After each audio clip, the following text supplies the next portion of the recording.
Chapter 6. 1. That internal prayer was the practice of ancient hermits, what kind of prayer that was. 2 through 6. How it came to pass that vocal prayer became to them internal and brought many souls anciently to perfection, and why it will not now do so ordinarily. 7 through 10. The great help that the ancients found by external labors to bring them to recollection. 11 through 13. How manual labor came to give place to studies, the which are defended. 14 and 15. The late practice of internal prayer recompenses other defects. 1.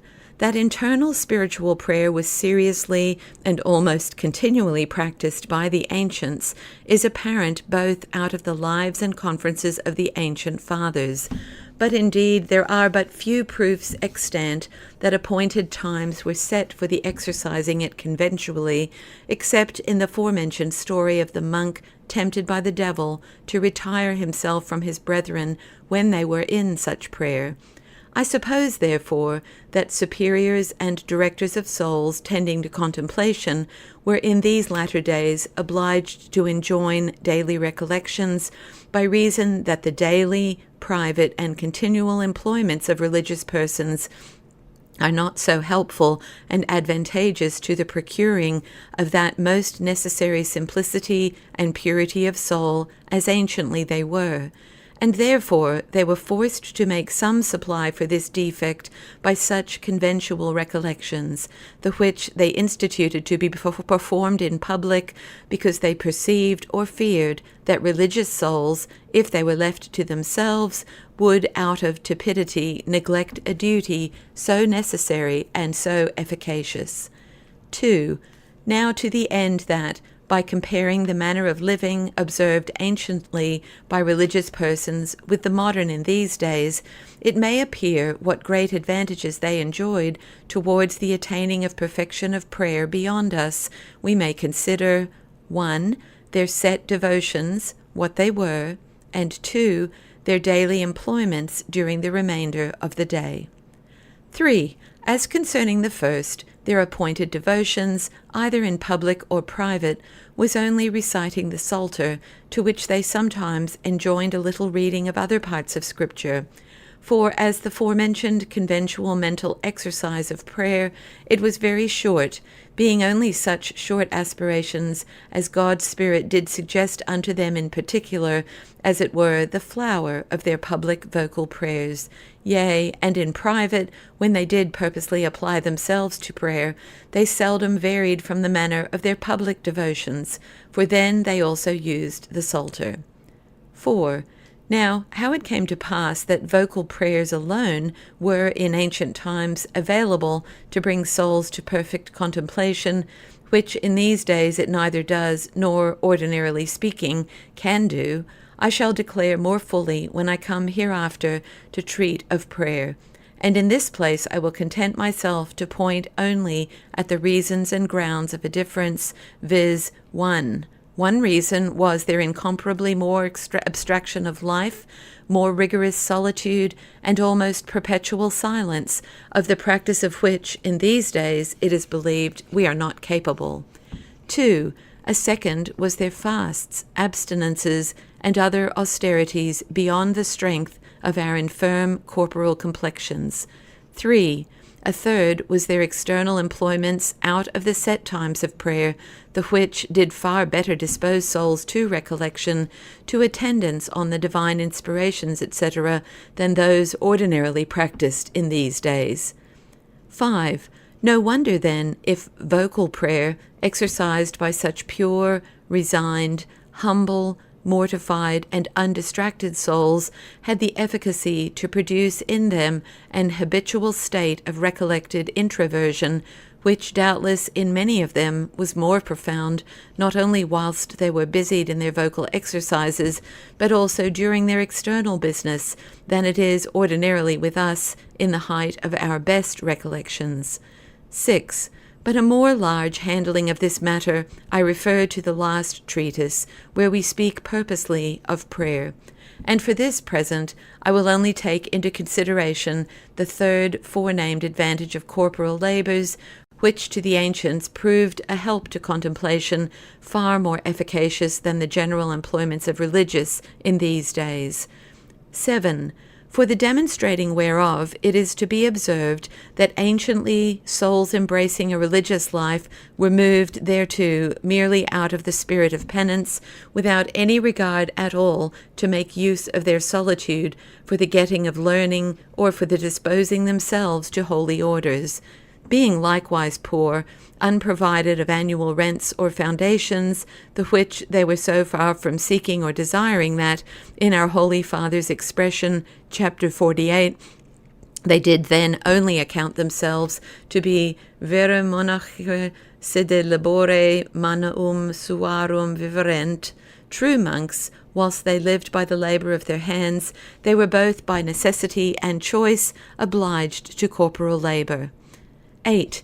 But their principal care, above all other things, being to attend unto God, and to aspire unto perfect union in spirit with him, they ordinarily made choice of such labours as were not distractive, and such as might be performed in solitude and silence, so that, during the said labours, they kept their minds continually fixed on God. Such labours were the making of baskets, or some other works of the like nature, that required no solicitude and very small exactness and attention. And as ecclesiastical histories inform us, such was the charity of bishops and other good persons their neighbours, that to ease them of all care about the disposing or selling of their work, as likewise to hinder them from having recourse to markets for the sale thereof, order was taken that such works should be taken out of their hands, and a competent price allowed them for them. 9. By this means it came to pass that their external labours, being exercised in order to the advancement of their spirits, proved a wonderful help thereto, disposing them to prayer and almost continual conversation with God. And indeed it was God himself who, by the ministry of an angel, taught St. Anthony this art and most secure method of aspiring to contemplation, when, being unable to keep his mind continually bent in actual prayer, he grew weary of solitude, and in a near disposition to quit it, at which time an angel, appearing to him busily employed in making baskets of the rinds of palms, signified to him that it was God's will that he should, after the same manner, intermit his devotions, so spending the time that he could not employ in prayer. 10. Such were the external daily employments of the ancient contemplatives, and so great virtue did they find in them for the advancement of their spirit, by which means so many of them attained to so sublime a degree of contemplation, yea, and generally most of them arrived to very great simplicity of spirit and almost continual recollectedness. 11. But when afterwards, by the most plentifully flowing charity of devout Christians, there was not only taken from religious all necessity of sustaining themselves by corporal labours, but they were, moreover, richly furnished, and enabled to supply the wants of many others, we may well judge that it would become a hard matter to persuade a continuance of much manual labour, purely and only for the greater good of the spirit, when otherwise it was both needless and afflicting to the body. Hence it came to pass that since necessarily some employment besides prayer must be found out for the entertaining of those solitary livers, learning, as the most noble of all other, was made choice of, yet so that for many ages corporal labours were not wholly excluded. 12. Yet this was not the sole, nor I suppose the principal, grounds of so great and almost universal a change as afterward followed in the manners and fashion of a coenobitical life. But we may reasonably impute the said exchange of labours for studies in a principal manner to the good providence of God over his church, that stood in such extreme need of another sort of labourers in God's vineyard, and consequently to the charity of religious men themselves, who, during that most horrible ignorance and deprivation reigning over all the world, almost besides, thought themselves obliged to repay the wonderful charity of good Christians by extending a greater charity in communicating to them spiritual and heavenly things for their temporal. Hence came a necessity of engaging themselves in the cure of souls and government of the Church, the which, indeed, for several ages, was in a sort wholly sustained by them. Yea, moreover, by their zeal, labours, and wisdom, the light of divine truth was spread abroad among heathens also, and many provinces and kingdoms adjoined to the Church.